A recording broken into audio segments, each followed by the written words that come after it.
Buenos días, chicos, ¿cómo están?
Creo que ya es hora.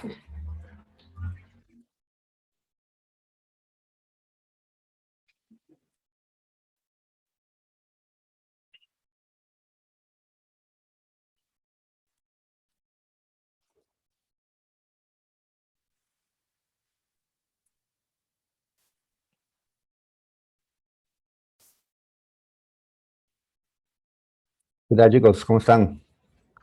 Buenos días. Ahí los veo. Buenos días, profesor. ¿Qué tal, Jara? ¿Cómo están? Buenos días, profesor. Buenos días, buenos días. Mm, Muy bien. Dando que estén bien, chicos, vamos a iniciar nuestra clase de hoy.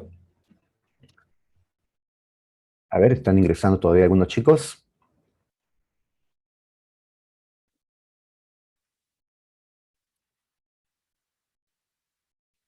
Bien.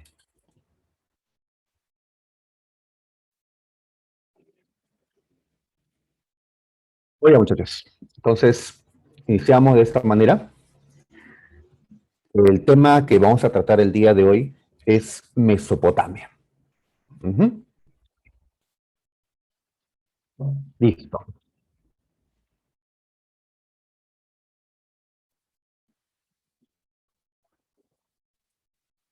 Muy bien, chicos.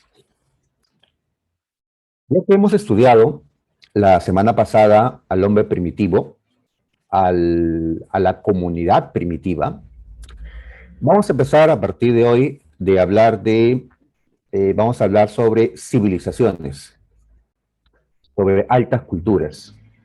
Y vamos a empezar en Mesopotamia, ya que fue en Mesopotamia donde nació la civilización. Fue en Mesopotamia donde surgió la primera alta cultura, la cultura sumeria. Y de ahí vinieron otras, ¿no? La Acadia, Babilónica, Asiria, Neobabilónica. Muy bien. Y cuando hablamos de este tema, pues tenemos que hablar también de su modo de producción, del esclavismo, ¿ya? Así que el día de hoy tenemos que entender qué es esto del esclavismo y hablar sobre este territorio llamado Mesopotamia, dónde queda, qué pueblos se desarrollaron allí, ¿no? Qué cosas dejaron. Por ejemplo, observamos en la pantalla una imagen, obviamente no es real, ¿no? Es una recreación de cómo habría sido la ciudad más importante que existió en Mesopotamia. ¿Qué ciudad crees que es la que aparece en la pantalla? ¿Ya? El dato es la ciudad más importante de Mesopotamia en su historia. Mm, A ver, chicos de selección, a ver. Ya, correcto, Jara. Así es. ¿Alguien más? ¿Qué es lo que mostramos en pantalla, chicos? Ya. Otro dato sería, a ver, que aparece por acá un templo alto, ¿ya? En ese entonces era demasiado alto, tanto así que en la Biblia le llaman la Torre de Babel. La Torre de Babel. Correcto, el Sandoval, ¿ya? Correcto, Tito, Farfán, correcto, ¿no? Lo que en pantalla aparece es la ciudad de Babilonia, con la puerta de Ishtar, con los jardines colgantes de Babilonia. Ahí está, ¿sí? Una imagen como para entrar pues a este mundo antiguo, a este lugar que los griegos llamaron Mesopotamia. Listo, entonces vamos a continuar, ya que han contestado mi interrogante. Muy bien. El esclavismo.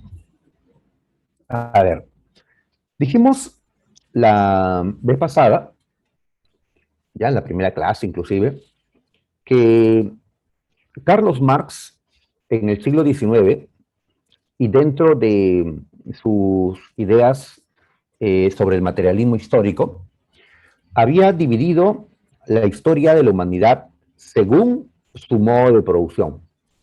A esto le habíamos llamado la periodificación científica de la historia o el materialismo histórico. Marx lo que hacía era analizar la organización o la estructura económico-social de los pueblos que han existido.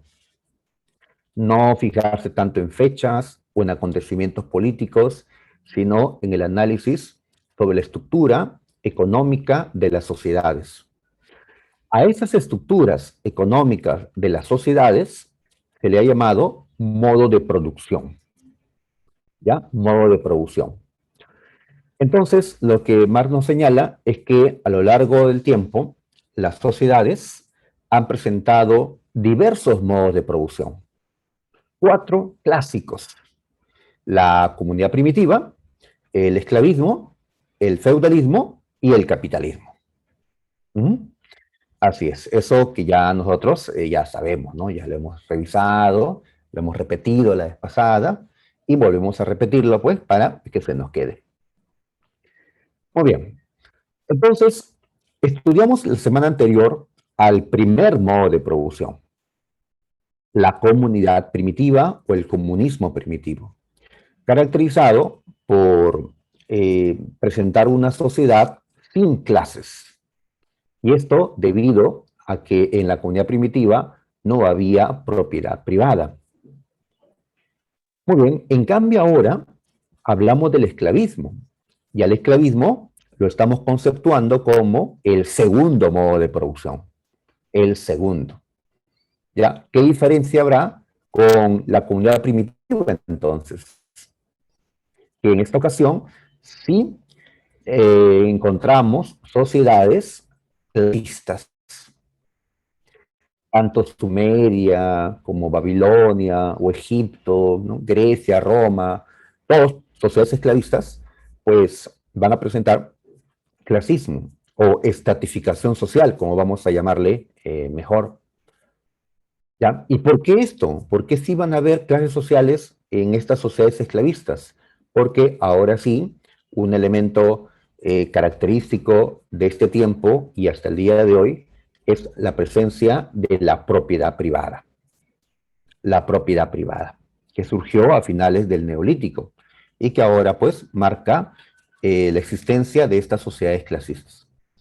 Muy bien, entonces el esclavismo fue el segundo modo de producción de la humanidad. ¿Ya? ¿Cuándo es que se desarrolla el esclavismo en su, digamos, con todas sus características? Pues se va a desarrollar el esclavismo o la esclavitud, dice, durante la Edad Antigua. La Edad Antigua. Y a esta edad, este periodo también lo conocemos, ya que en la primera clase estudiamos la periodificación tradicional, aquella que divide la historia en edades. la edad de piedra, la edad antigua, la edad media, moderna y contemporánea. Así que sabemos que la edad antigua es un periodo de la historia del hombre. La edad antigua empezó 3.500 años antes de Cristo, cuando, ¿qué pasó, chicos? ¿Qué pasó 3.500 años antes de Cristo? 3.400, 3.500, ¿qué pasó en ese tiempo? ¿Mm? A ver, correcto, García, ¿ya? Así es, inventaron la escritura, así es, ¿ya? Entonces, la antigua empieza con la invención de la escritura. Ajá, así es, Jara, ¿ya? Solo que a veces los mensajes de uno llegan antes, ¿ya? Tal vez el internet, pero ya pues ya habían mandado su mensaje hace media hora ya. Muy bien, ahí está. Y utilizamos esta fecha porque en ese tiempo, en Mesopotamia justamente, se inventó la escritura la más antigua, la cuneiforme. ¿Ya? Muy bien. Ahora, todos los pueblos, toda la gente de Europa, del viejo mundo, todos pasaron al mismo tiempo de la edad de piedra a la edad antigua. ¿Creen que fue simultáneo el desarrollo para todos o, o no? Pues no, por supuesto, ¿no? Claro que no. Ya, porque mientras en Mesopotamia ya van a tener escritura, pues otros pueblos, la mayoría no lo van a tener. ¿Sí? En Europa, por ejemplo, pues ninguno tenía escritura, ¿no? ¿Ya? Luego Egipto tiene escritura, pero otros pueblos de África, de Asia, no van a tenerlo, ¿no? Ellos todavía van a estar en la edad de piedra, entonces. Así es, igual, ¿no? En Mesopotamia comienzan a trabajar el bronce, ¿ya? Pero otros pueblos seguirán trabajando la piedra. Así que este paso no es, pues, eh, simultáneo, ¿no? Para todos. Igual el esclavismo puede llegar, pues, temprano, como va a ocurrir en Mesopotamia y en Egipto, o puede llegar más tarde, ¿no? Esta forma de organización social, ¿no? Este esclavismo. ¿Ya? Entonces, la edad antigua empieza en esta fecha en Mesopotamia, ¿ya? Así es. En Egipto también podríamos colocar, ¿no? Pero ya en otros lugares, pues, un poco después, ¿no? Cuando tengan escritura. La edad antigua termina el año 476 después de Cristo. Y sí sabemos qué pasó ese año, ese ya, año exacto, ¿no? Sabemos que, a ver, correcto, Toledo, ya la caída de Roma. Así es, la ciudad más poderosa de la antigüedad cayó. Muy bien, entonces esta edad antigua, o antigüedad, como le vamos a llamar también, duró unos 4.000 años, y en esos 4.000 años es que se desarrollaron las sociedades esclavistas. Muy bien, ahora, pero acá dice, se desarrolló fundamentalmente. Quiere decir que el esclavismo no solo existió en la Edad Antigua, porque cayó Roma, empezó la Edad Media, y en la Europa de la Edad Media todavía habían esclavos.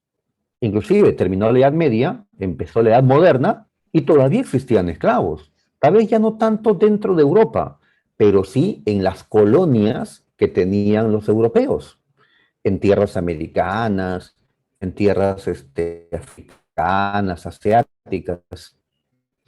La esclavitud es lo que va a estar presente pues mucho tiempo. Es algo estructural, ¿no? Algo de duración larga. Así es, incluso en la edad contemporánea sigue existiendo el esclavismo, ¿ya? Así es. En el Perú, por ejemplo, ¿en qué siglo recién abolimos la esclavitud? Y esto en la mayoría de países, en este siglo se abolió la esclavitud. ¿Mm? En el Perú, chicos, ¿en qué siglo? Mm, ya, no pregunto año porque ya pues no estamos en historia del Perú. 16 no es muy pronto, más bien ese ciclo empieza con Ramón Castilla, por supuesto, ¿no? Ajá, segundo gobierno. Siglo XIX, correcto, Leva, ¿ya? Toledo, muy bien. Siglo XIX, así es, con Ramón Castilla, ¿no? Igual, pues, en Estados Unidos, con Abraham Lincoln. ¿Qué quiere decir, pues, que en Estados Unidos se abolía la esclavitud en el siglo XIX, que la esclavitud estuvo presente hasta ese tiempo? ¿Ya? Solo que nosotros estamos estudiando el esclavismo clásico, ¿ya? El que corresponde a la antigüedad, ¿ya? No, pues, al esclavismo como rezago que va a existir, pues, en las siguientes edades. Ujú. Muy bien. Ahora, también podemos decir que el esclavismo se desarrolló durante la edad de los metales, ¿ya? Así es, ya que la edad de los metales prácticamente coincide con la edad antigua. ¿Ya? Y que no te confundan esos que ponen prehistoria es igual a edad de piedra y edad de los metales, ¿ya? O sea, prehistoria empieza con la edad de piedra y termina con la edad de los metales, pero no coincide en la mayoría de casos esa, ¿no? Esa manera de ver, ¿ya? Más bien, prehistoria, nosotros lo hemos visto así, prehistoria coincide con la edad de piedra, ¿ya? Y le da los metales con la edad antigua. Porque estos pueblos de la antigüedad, estos pueblos esclavistas utilizaron los metales para hacer sus espadas, sus escudos, sus armaduras, ¿no? Sus cascos, utilizaron los metales, ¿ya? Y dentro de esta edad de los metales tenemos a la edad de bronce y a la edad de hierro. La edad de los metales empezó cuando los pueblos comenzaron a trabajar el bronce. ¿Y en qué lugar del mundo crees que el bronce fue inventado y trabajado inicialmente? ¿En qué lugar? ¿Ah? Tiene mucho que ver con lo que vamos a realizar el día de hoy, ¿no? Pues ese lugar donde empezó la edad de bronce se llama, ¿cómo se llama? ¿Mm? Es el título, muchachos, se llama Mesopotamia. ¿Ya? Mesopotamia, correcto. ¿Ya? En Mesopotamia, así es, Ramos, Arián, fue donde pues empezó la edad de bronce, ya que la gente que vivía acá es la que inventó el bronce. Muy bien, ¿y cuándo inventan el bronce? Pues aproximadamente 3.500 años antes de Cristo. Casi, ¿no? En la misma época en que inventaron también la escritura. Ujú. Muy bien. Entonces, por eso hablamos, pues, de prácticamente una coincidencia. En el caso de estos pueblos, Mesopotamia, Egipto, entre una edad antigua y una edad de los metales. ¿Ya? Y veremos dentro de la historia mesopotámica cómo ellos empezaron a trabajar el bronce, ¿ya? Pero después van a tener que pasar a la edad de hierro, ¿ya? Cuando un pueblo extranjero los invadió y les enseñó el hierro. Y a partir de ahí, pues, van a pasar, ¿no? A tener una tecnología en base al hierro.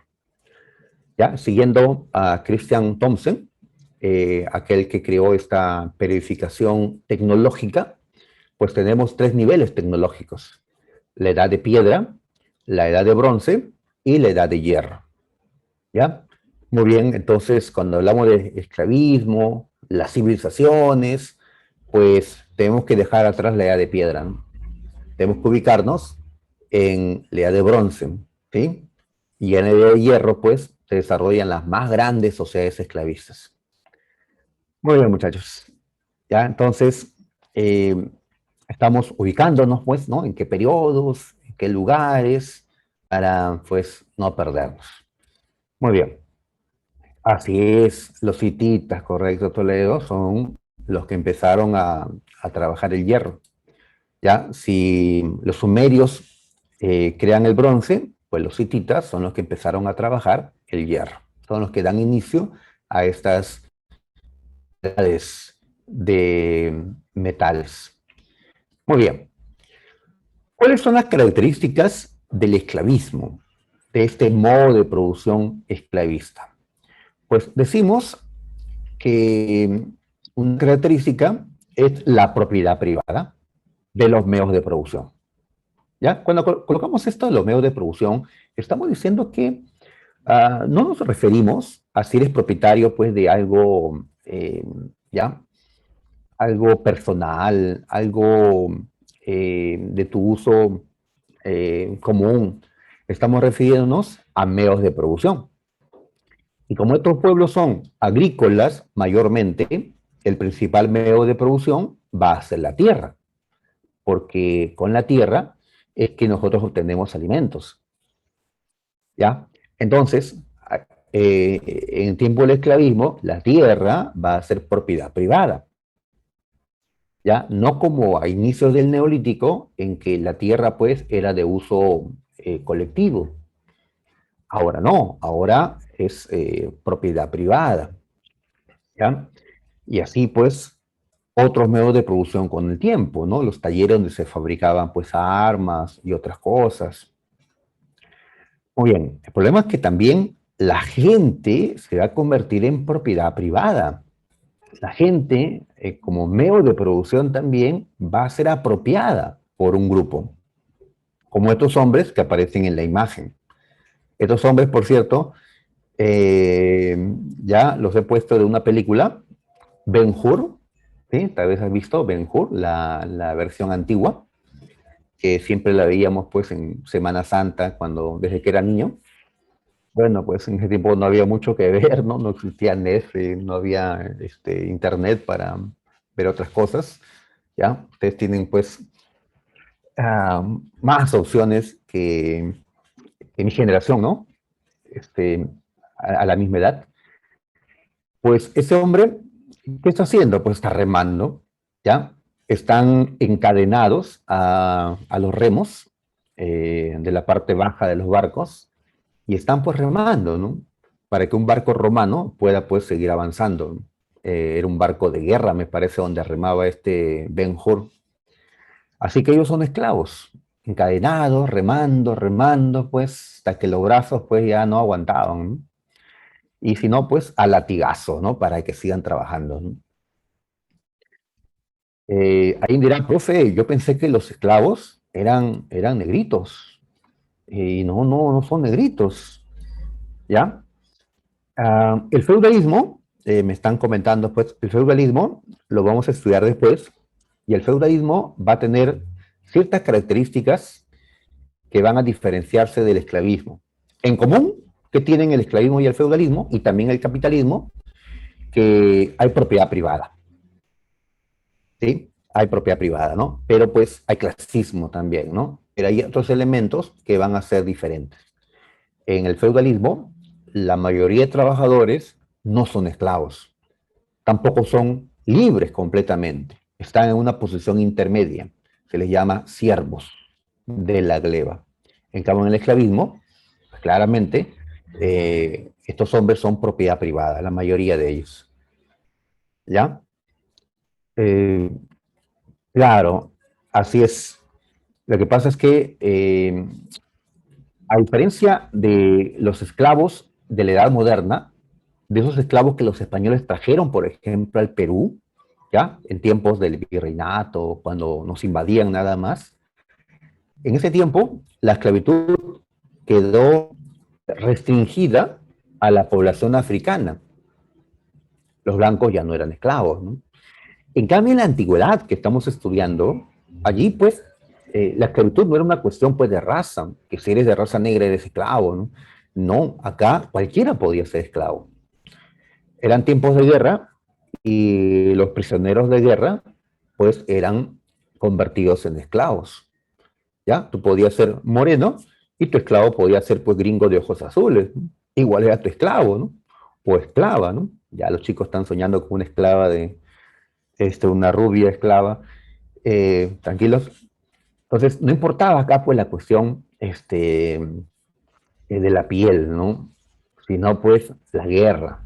La fuente de esclavitud en esta antigüedad era la guerra. Y tal vez por eso habían tantas guerras, para conseguir pues esclavos que eran pues no la mano de obra principal en este tiempo. Muy bien. Entonces, tenemos ahí una característica, otra, las relaciones sociales desigualitarias. Claro, al existir propiedad privada, entonces mm, se rompe esa relación de igualdad que existió en la comunidad primitiva. Ahora habrán pues quienes más propiedades han acumulado y otros que no. Entonces empiezan las diferencias. Estas diferencias se acentúan y ya podemos hablar pues de una sociedad pues desigual. Ya con los esclavos pues nos queda claro, ¿no? Una sociedad pues desigual. La contradicción principal. A ver, todavía la gente, claro, está enfrentando la naturaleza, como en la comunidad primitiva. Pero ahora, ya con tanta gente y con un avance tecnológico mayor, pues, a tiempos de la edad de piedra, ya que ahora trabajan los metales, ahora hay mayores conocimientos, ahora va rueda, ¿no? Escritura, etcétera, pues el dominio sobre la naturaleza va a ser mayor, ¿no? De tal manera que esa ya no va a ser la contradicción principal, la lucha hombre-naturaleza, sino la lucha entre hombres, ¿sí? Entre eh, esclavos y esclavistas. Los esclavos que quieren pues liberarse de esa dura condición que están soportando y los esclavistas que quieren mantenerlos en esa situación para poder tener una mano de obra pues que le genere riqueza. Por algo, en las leyes de la época, como vamos a ver en el Código de Hammurabi, pues se establecieron leyes para mantener el sistema esclavista, castigando a aquellos que liberaban esclavos, esclavos ajenos en todo caso, ¿no?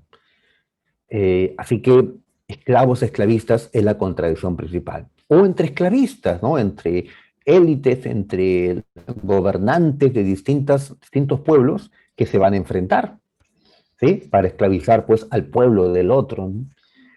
Así que vemos la lucha del hombre contra el hombre a partir de este modo de producción. Muy bien. Los esclavos provinieron de las guerras, ¿ya? La guerra es la principal fuente de esclavitud, pero no la única. También existió la esclavitud por deudas. Igual las leyes del pasado, inclusive leyes de pueblos avanzados como Grecia y Roma, admitían la esclavitud por deudas. Aquellos que no podían pagar sus deudas,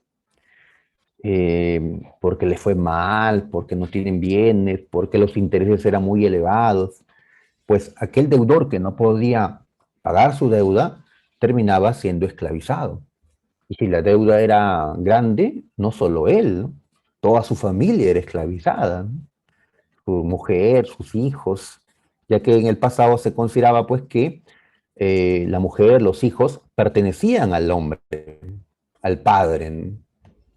¿Ya? Y así como ahora nos embargan nuestros bienes, pues en ese tiempo, pues se quedaban también, ¿no? Con la familia del deudor, ¿no? Esta esclavitud por deuda fue algo terrible también, ¿no? Que desapareció antes que la esclavitud por la guerra, ¿no? Al menos, ¿no? Muy bien. Mencionamos que los esclavistas, que pueden ser particulares o el Estado. Un esclavista particular, pues, es un hombre que tiene, ¿no?, cierta riqueza y puede comprarse, pues, un esclavo o muchos esclavos. En cambio, también el Estado podía ser dueño de los esclavos. ¿Ya? Hubieron sociedades donde predominó la esclavitud particularizada, el esclavismo particularizado, donde la gente era dueña de los esclavos. Esto sobre todo en Grecia, en Roma y en otras zonas predominó el esclavismo estatal, es decir, donde los esclavos son propiedad del Estado y no tanto de individuos. Este esclavismo estatal o masificado lo vemos en Mesopotamia y en Egipto, principalmente, ¿no? En cambio, el otro, que es el más avanzado, el particularizado o individualizado, lo vemos pues en las sociedades más desarrolladas como Grecia y Roma. Los esclavistas eran los dueños de la fuerza de trabajo de los esclavos. Así es, un esclavo no puede decidir qué hacer con sus fuerzas, qué hacer con su energía, ¿no? Son esclavos, el amo te dice qué cosa hacer. Ujú. Y tampoco son dueños los esclavos de la riqueza que generan con su trabajo.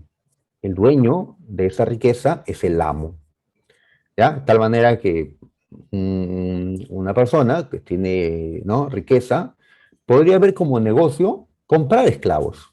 Ah, voy a comprar 10 esclavos, voy a gastar toda mi plata, no importa, voy a comprar 10 esclavos. Y como sé que en ese lugar, en ese gran taller necesitan trabajadores, los voy a poner a trabajar allí, ¿ya? Por una paga. Esa paga va a ser entonces pues mis ingresos mes a mes, de eso voy a vivir. ¿Ya? Muy bien, a pesar que son los esclavos los que están trabajando en ese taller, o en esa mina, o en esa tierra agrícola, ¿no?, donde sea, pues el dueño de ese taller, el dueño de ese lugar, no le da pues la paga al esclavo, ¿no? Se lo da a su amo. Y así pues el amo puede vivir de las rentas de sus esclavos, ¿no? Entonces, ¿no?, como ejemplo, estamos indicando pues que los esclavos no son dueños de la riqueza que generan con su trabajo. A diferencia de nosotros, hombres libres, ya que trabajamos y pues a nosotros se nos tiene que retribuir, ¿no?, como hombres libres, con un salario. Muy bien, ¿ya? Entonces, tenemos en esta primera parte pues las características del sistema esclavista. ¿Ya? Ahora vamos a pasar a ver dónde empezó el esclavismo, ¿ya? Dónde empezó la edad antigua, dónde empezó la edad de bronce o edad de los metales, ¿ya? Donde todo esto que hemos señalado, pues, se inicia. Ya sabes a qué lugar me refiero: Mesopotamia, ¿ya? Ahí está Mesopotamia. Muy bien. Mesopotamia, aclarando, no es el nombre de un pueblo. Uno, no. Un pueblo, no. Mesopotamia no es el nombre tampoco de un imperio o un reino, ¿no?, o de una ciudad. Es el nombre de un lugar, de una región, ya, de una zona geográfica. Una zona que se encuentra en los valles del Tigris y el Éufrates, que son dos grandes ríos que se encuentran en cercano oriente, ya, como en este mapa podemos observar. ¿Ya? Entonces vemos ahí al río Tigris que se encuentra al este, y al oeste se encuentra el río Éufrates. Ahí está. Estos ríos nacen por acá en los montes de Armenia y desembocan en el Golfo Pérsico. ¿Sí? ¿Ves este mar? El Golfo Pérsico. Ahí desembocan los ríos Tigris y Éufrates. Entonces, en su camino, estos ríos forman valles. ¿Ya? Muy bien, a estos valles es que le llamamos Mesopotamia. ¿Ya? A esta región donde están los ríos estos, le llamamos Mesopotamia. Este nombre Mesopotamia no lo usaron la gente que vivía acá. Ellos a sí mismos no se llamaron, pues, vivimos en Mesopotamia. Mesopotamia es un nombre que viene de afuera, que gente de afuera utilizó para llamar a este lugar. Es como nuestro territorio. Nuestra gente nunca le llamó Perú a este lugar, ni los incas, ni los huari, ¿no?, ni los chavines, nunca le llamaron pues Perú a este lugar, ¿no? Para los españoles, los que trajeron esta palabra, Perú, una palabra que no correspondía a nuestra, ¿no?, sociedad, a nuestras sociedades. Pero ahora ya quién va a cambiar el nombre, pues, ¿no? Perú está en nuestros corazones y así se va a quedar, ¿no? Los griegos son los que le pusieron ese nombre, Mesopotamia. ¿Ya? Son dos términos griegos. Claro, que en el chat me están recordando. Así es. Mesopotamia significa entre ríos. Así es. Ya que meso está algo que está en medio y potamia viene de pótamos, que significa ríos, ¿no? Como estos grandes animales de ríos, los hipopótamos. Así que podemos decir que Mesopotamia significa tierra entre ríos, país entre ríos, región entre ríos, bueno, ya un lugar entre ríos, los ríos Tigris y Éufrates, ¿sí?, que hasta ahora existen en esa zona del mundo. ¿Y qué hacen de este lugar? Pues un valle, porque alrededor la tierra es árida, desértica, como en la parte suroeste, ¿no? Desierto, pero ese lugar va a ser una zona fértil. Y por eso muchos pueblos llegaron acá y otros quisieron tomar el lugar de ellos. Y terminaron enfrentándose y las guerras, y por eso necesitaron los metales, y pues es una zona constantemente invadida por los distintos pueblos que querían esas tierras fértiles. Ujú. Igual que Egipto, pues Mesopotamia va a tener, ¿no?, fértiles valles que van a ser pues la envidia de otros pueblos. Muy bien. ¿Qué país actual o qué países actuales se encuentran en esta zona? En esta zona. Ya lo sabemos, sí, inclusive está acá anotado, ya ahí dice Irak, correcto, Irak, ¿ya? Y parte de Siria también menciona. Ajá, y hasta podríamos agregar Kuwait, Kuwait, ¿ya? Pero cuando nos han preguntado, y esto ha sido pregunta de admisión inclusive, tal vez no por San Marcos, pero sí por otras universidades, cuando se han preguntado por la ubicación, lo que se ha puesto es Irak, simplemente Irak. Ahora, pero me parece que sería bueno ver un mapa actual para ubicarnos mejor, ¿ya? Porque estos países ya tal vez no los conozcamos bien, ¿no? A ver, entonces un ratito vamos a dejar esta diapositiva y vemos pues este mapita, ¿ya? Vamos a buscar Mesopotamia, ahí está Mesopotamia. Ujú. Como puedes ver, Mesopotamia es este lugar donde dice Irak, que se encuentra en una zona céntrica. Todo el resto de Asia a un lado, está Europa al norte, África, ¿no?, hacia el sur oeste, pues es una zona céntrica. ¿Ya? Muy bien. Entonces ahí está Irak. Y como puedes ver, pues al norte está Siria. Así que un pedazo de Siria también en ese entonces era Mesopotamia. ¿Ya? Y acá aparece en la parte sur un país pequeño, un emirato llamado Kuwait, ¿ya? Junto al Golfo Pérsico. Acá este pedacito de acá, Kuwait. ¿Ya? Muy bien. Más allá está Irán, Arabia Saudita, Turquía. Muy bien, ahí está, ¿no? Ahí está Israel, ¿no? El que ya más éxito ha tenido en la vacunación, ¿no? Y por acá, pues, ya, la envidia, ¿no? Chile, ¿no? Ya, haciéndonos envidiar, ¿no? Como siempre. Muy bien, Irak entonces. Ahí está. Ujú. Muy bien. Entonces, ya dejamos esto. Regresamos con Mesopotamia. Ajá. Ok, ok.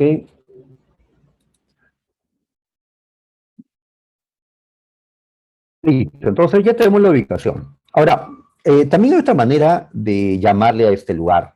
Se le llama Caldea o Caldeo Asiria. Caldeo Asiria. ¿Y por qué? Porque a la zona sur se le ha llamado también Caldea. Caldea es un nombre para llamarle también a los babilónicos. Y en el norte han vivido los asirios. Así que al norte se le ha llamado también Asiria. Así que podemos hablar de Caldeo, Asiria, ya llamarle así este lugar. Y también le podemos llamar al norte la Alta Mesopotamia y a la parte sur la Baja Mesopotamia. Este mapa también nos permite ver que junto al río Tigris se encontraron la ciudad de Nínive, Asur, ¿ya? Uy, la policía, chicos.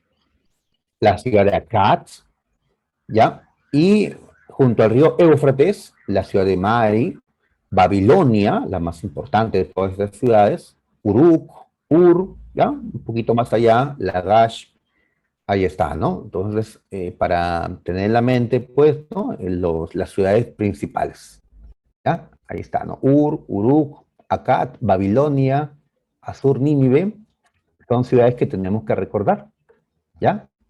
Son parte, ¿no?, de esta historia que estamos revisando. Muy bien. Teniendo entonces valles, ¿ya? Valles fértiles, pues, ¿cuál va a ser la actividad principal de ellos? La agricultura. Una agricultura de cereales, ya que sembraron trigo, cebada, los cereales más importantes de estos hombres y de los que vivieron ¿no? alrededor de los egipcios, los europeos, ¿no? Con el tiempo. ¿Ya? Así que acá ellos empezaron a cultivar el trigo en esta parte del mundo. Y con el trigo, sabemos, se hace la harina, y con la harina se hace el pan y tantas otras cosas. Así que el pan, ¿no? El alimento casi diario pues, que comemos, nació en Mesopotamia. En Mesopotamia también dicen, pues, ¿no? Los cerveceros pues, recuerdan que en Mesopotamia nació la cerveza, ¿no? Ya que aquí se fermentó la cebada, ya obteniendo después esta bebida llamada cerveza, ¿no? Que hace ya no sé cuánto tiempo no pruebo una cerveza. Acá en mi casa no tengo pues con quién tomar, ¿no? O al menos un poquito, ¿no? Eh, así que alcohólicas hace un año pues de que empezó la pandemia, nada. ¿Ya? Qué bueno, qué bueno. No extraño tampoco. Así que sigamos. ¿Cuál es la región más fértil de Mesopotamia? La zona sur, la Baja Mesopotamia. Es la más fértil, ¿ya? Donde más producción agrícola va a haber, ¿ya?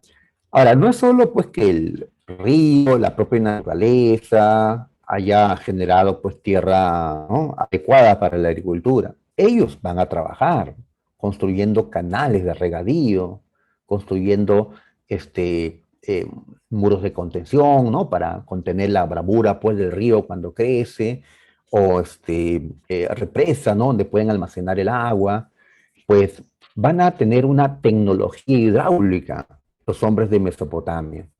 Y por eso a Mesopotamia podemos llamarle una civilización hidráulica. ¿Por qué? Por el buen manejo del agua que tuvieron, construyendo estas tecnologías, estos canales de regadío.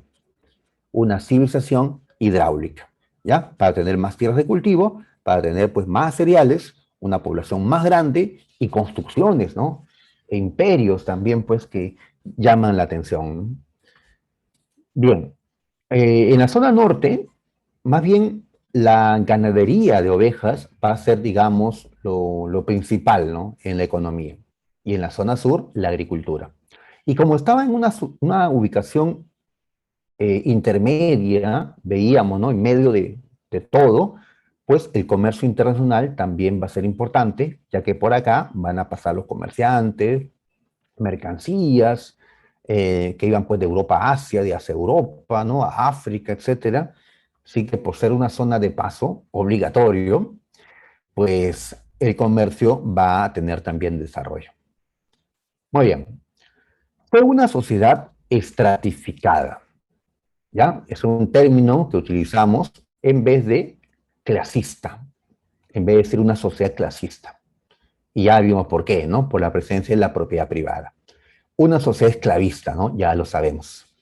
Los que tenían el poder en Mesopotamia, pues eran los reyes, los emperadores, dependiendo de la época, claro, ¿no? No siempre hubieron emperadores en Mesopotamia. Al inicio, no. Habían reyes sacerdotes, ya que al inicio eran teocracias las ciudades, ¿no? Las culturas de Mesopotamia. Ya con el tiempo, ya habrán pues no emperadores militaristas, ya que es una historia larga esta, pues Mesopotamia tiene una historia de más de 3000 años, así que no es lo mismo por los inicios a la parte final, ¿no? Al inicio eran más teocráticos, al final pues eran militaristas, ¿no? Muy bien. Para ver la sociedad estratificada, tenemos aquí el estandarte de Ur. Ur, como hemos visto, es una ciudad de los sumerios, una ciudad importante, Ur. De aquí era Abraham, ¿no? Que salió, ¿no?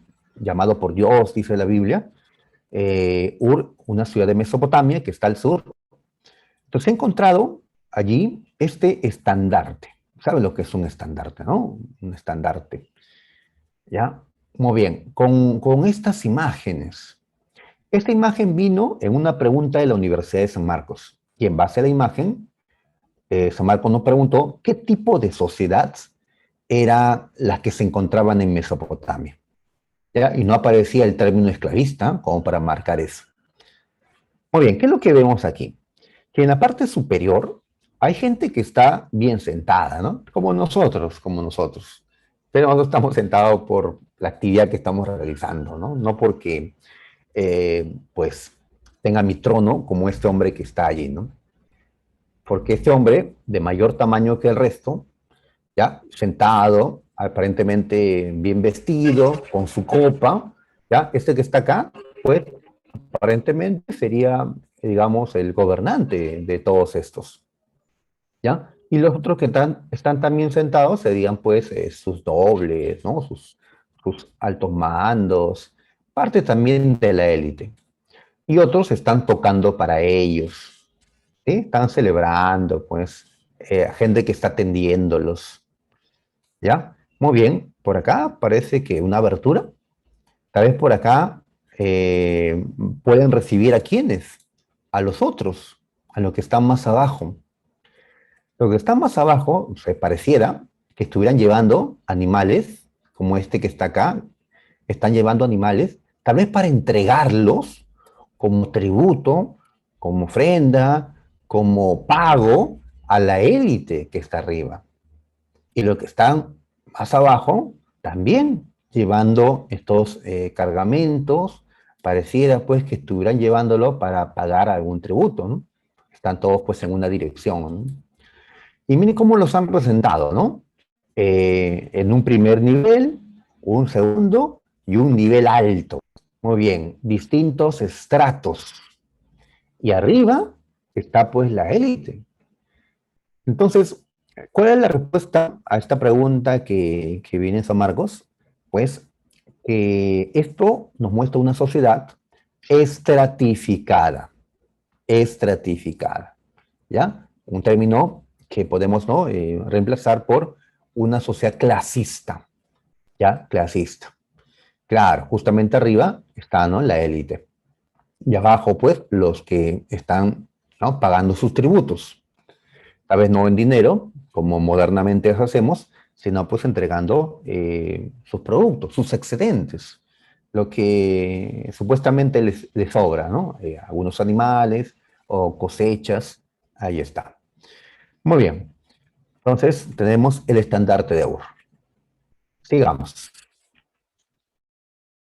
Bien, entramos a la primera civilización. La primera parte de la historia de Mesopotamia, de la historia de las civilizaciones mesopotámicas, viene a ser el periodo sumerio, ¿ya? Sumerio, ahí está, ya que duró como 1500 años. Los sumerios dan inicio a todo esto porque ellos fueron la civilización más antigua del mundo. Así es, una civilización. ¿Y qué es una civilización? Pues una sociedad que ha alcanzado un alto grado de desarrollo económico, social, político, cultural. Así que cualquier pueblo no es una civilización. Los pueblos, las comunidades que existieron en el Neolítico o en el Mesolítico, Paleolítico, pues no fueron civilizaciones. No podemos hablar de civilizaciones en la edad de piedra. Recién a partir de la edad antigua o la edad de los metales que podemos hablar de civilizaciones. Porque estos pueblos perdón, tienen un desarrollo pues, mayor en comparación a los que vimos la semana pasada. Ellos ya tienen una economía de producción, con agricultura, con ganadería, pero tienen excedentes, son sedentarios, tienen construcciones importantes, viven en ciudades, ¿ya? ¿Qué más? ¿Qué más se requiere para hablar pues, de civilización? Mm, A ver, me están preguntando, ¿quién descubrió Mesopotamia? Es que Mesopotamia es un lugar conocido desde de siempre, ¿no? Los griegos ya nos hablaban de Mesopotamia. Mesopotamia, pues, digamos que no requirió ser descubierto porque el conocimiento sobre Mesopotamia se mantuvo a lo largo del tiempo. En todo caso, ciertas zonas sí quedaron, pues, cubiertas o desaparecidas, y esas zonas sí han sido descubiertas, ¿no? Como algunas ciudades o algunos restos importantes como el Código de Hammurabi.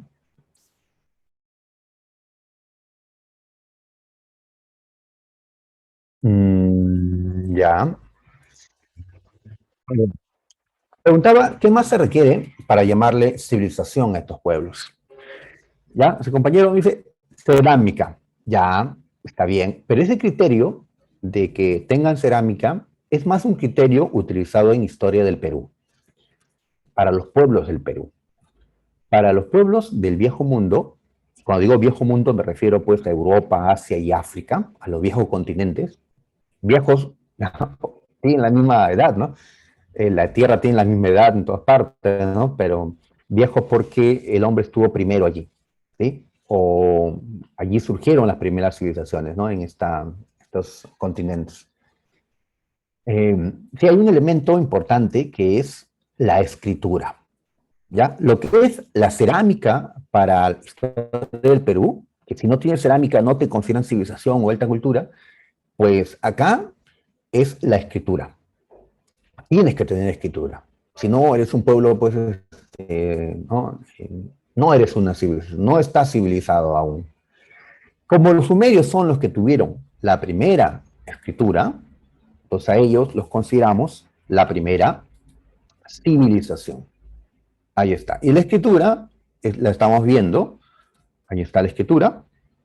Tenemos una tablilla de arcilla con estas marcas. Estas escrituras justamente. Una tablilla de arcilla porque ellos no conocían el papel, no tienen papel. Tampoco hacían como los egipcios, que agarraban pues una corteza de árbol llamado papiro, y allí escribían con tinta. O eso hacían los egipcios. Los hombres de Mesopotamia pues agarraban arcilla, le daban forma de una tablilla, ¿ya? Delgada, y ahí marcaban. ¿Cómo marcaban? Pues, la imagen que está al costado se ve, ¿no? Ellos podían coger una rama, algún palito, y le daban una forma con una punta triangular. ¿Ves? Esto como que han tallado para que tenga una punta triangular. Entonces, cuando ellos hunden este palito sobre la arcilla, que aún está blanda, dejan una marca como un triángulo, ¿ya? Y luego pueden, pues, inclinar, ¿no? Jalar hacia un lado y va quedando, pues, estas marcas, ¿ya? Muy bien. Entonces, como estas marcas parecen clavos o cuñas, se le ha llamado escritura cuneiforme. Así es, Ramos, escritura cuneiforme. Entonces, esa es la escritura más antigua que existe, ¿ya? Ahí está, ¿no? Muy bien.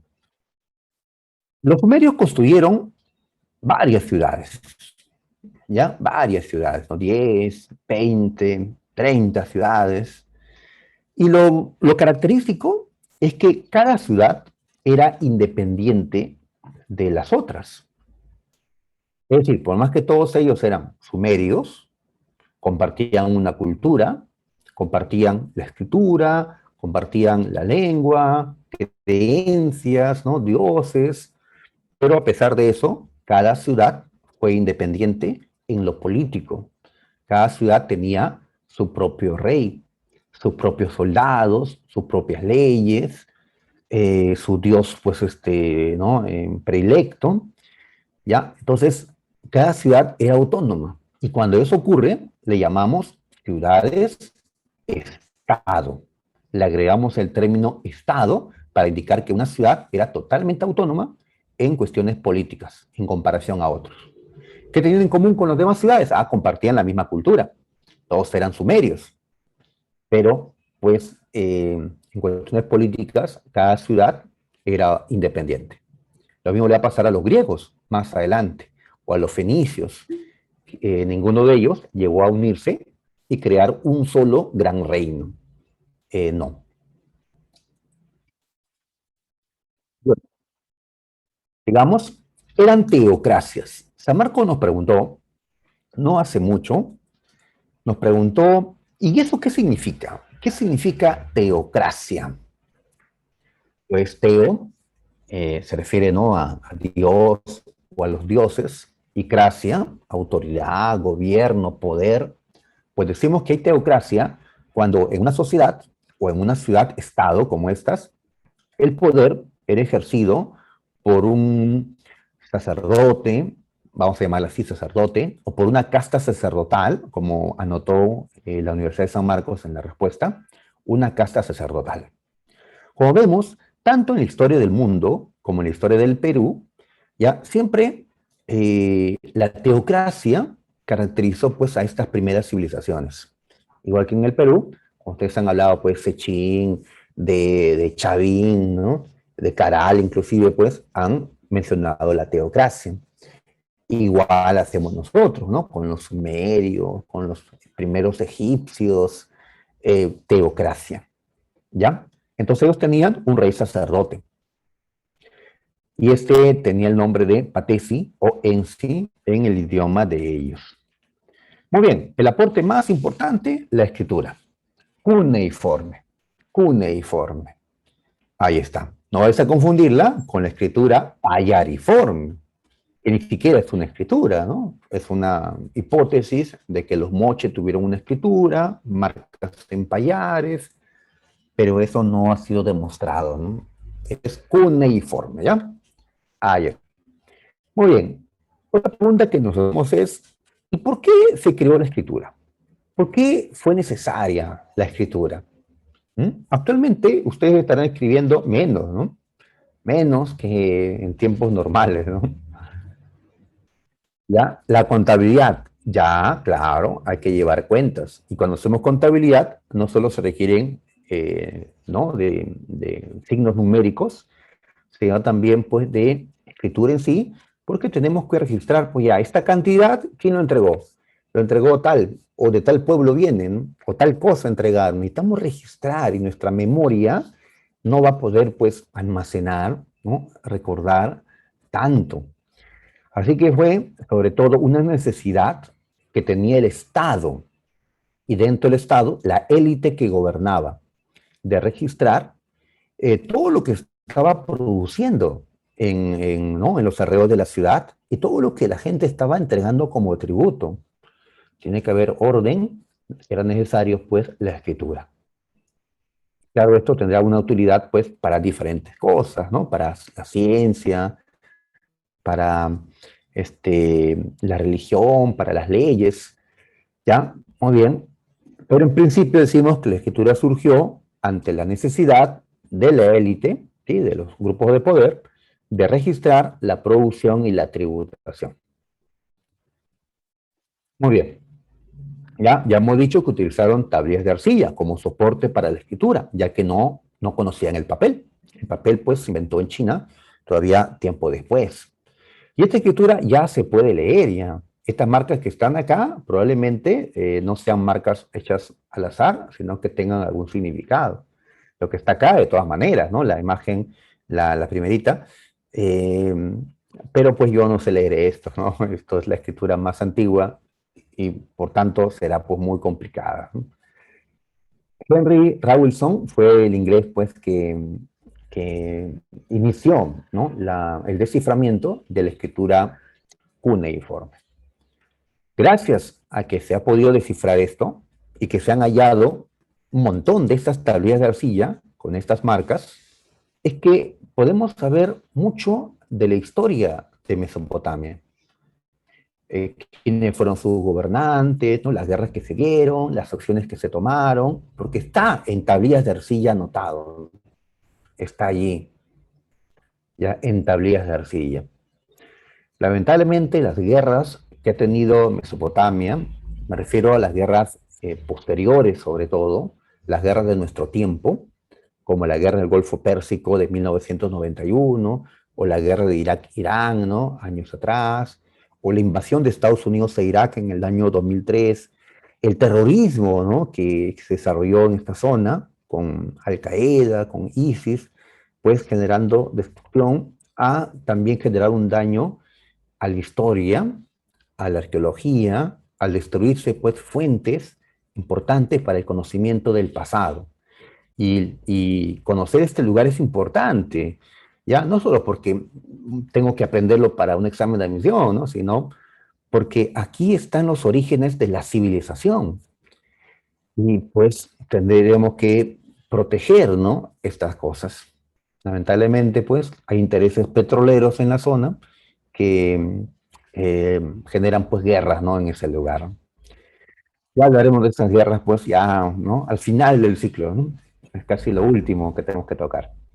Muy bien, muchachos, sigamos. Entonces, ¿qué apareció en pantalla? Pues, un zigurat, una construcción monumental de forma piramidal, que en cada ciudad de Mesopotamia va a existir. ¿Ya? Es una construcción pues obligatoria porque todos ellos tenían, ¿no?, realizaban culto a sus dioses, y aquí esto es un templo. Ok. Estamos observando el Sigurat de Ur, la ciudad de Ur. ¿Ya? Nuevamente repetimos, por su importancia, ahí está. Obviamente esto no es real, ¿no? ¿Ya? Esto pues es solo una eh, recreación, ¿no? ¿Cómo habría sido el Sigurat de Ur? ¿Ya? Si así fue, pues, les quedó bonito. Así es, porque hoy están destruidos los Sigurats, debido a que esto no está hecho de roca como las pirámides de Egipto, que resisten el tiempo. Esto fue hecho de barro, de adobe en su interior, y cubriendo todo esto, ladrillo. Pero así sea ladrillo, que es, ¿no?, arcilla cocida, eh, que es dura, resistente, pero no tanto como los bloques de piedra, como la roca que Egipto utilizó. De ahí que con el paso de 3, 4, 5 mil años, y con los efectos de la naturaleza, ¿no?, y las luchas, y el olvido, ¿no?, que tendrán hacia estas construcciones con el tiempo, pues, todo esto, pues, se ha destruido, ¿no? Se ha destruido. ¿Ya? Muy bien. Entonces tenemos los sigurats. ¿Qué más nos dejaron los hombres de Sumeria? El bronce. Inventaron el bronce. ¿Que eso se inventa o se consigue? Se extrae, se inventa, se crea, porque el bronce no está como bronce en la naturaleza. Es una aleación. Hay que unir cobre, un 90%, y estaño, un 10%, para tener esta aleación dura. Cuando utilizaban antes únicamente cobre, solo, ¿no?, cobre, pues era no apropiado para las armas, ya que el cobre es blando, entre comillas. En cambio, el bronce tiene una dureza mayor, ¿no? Muy bien, fue este material inventado por los sumerios, el bronce, el que marcó el fin de la edad de piedra, porque hasta no tener este material duro, superior a la piedra sigue utilizándose. ¿Ya? Así que con el bronce ya se deja atrás pues la piedra. Con el cobre no se dejó atrás la piedra, con el bronce recién. Muy bien, ¿en qué lugar del mundo empezó la edad de bronce? En Mesopotamia. Y esto ya luego se hará pues en otros lugares, ¿no? Primero en Mesopotamia, ya que aquí se inventó tempranamente el bronce. Otro gran invento fue la rueda. La rueda. Y esto facilitará pues a los sumerios el transporte de ladrillo, por ejemplo, utilizado para construir. Me están preguntando por las funciones del Sigurat. Ahora lo vamos a colocar aquí en la pantalla, ¿ya? Así es. En cambio, en este mismo tiempo, los egipcios no conocían la rueda. Egipto no tenía rueda y estaba construyendo pirámides. Entonces los pobres egipcios van a tener que arrastrar la roca, ¿ya?, sobre la arena, sobre troncos. Más difícil, pues, que transportarlo en alguna carreta con ruedas, ¿no? como en Mesopotamia sí tenían. El ladrillo, ¿no? Material pues importante para las construcciones. Ok. Los zigurats. Ahí está. Entonces, vemos la imagen y nos preguntamos, ¿y esa construcción, llamado zigurat, para qué servía? ¿Qué funciones tenía? Esta ha sido pregunta también de admisión. Entonces, decimos que en sí tuvo varias funciones, ¿ya? La función más importante, la más característica, es la religiosa. Es decir, un zigurat era un templo, ¿ya? Eh, Supuestamente, arriba, en la parte más alta, que sería la zona de acá, ¿ya? Allí estaba Dios, el Dios pues, ¿no? de cada ciudad. Estaba en ese lugar, ¿ya? Muy bien, si ahí estaba Dios, cualquiera no podía subir, pues, a presentarse ante él. Este lugar, estas escaleras, cierto, son externas, parece que puedan subir cualquiera, pero no es así. Los únicos que pueden subir por esas escaleras son los sacerdotes. Y llegar hasta esta zona, ¿no? Donde está la divinidad, pues solamente, ¿no? El rey sacerdote, ¿no?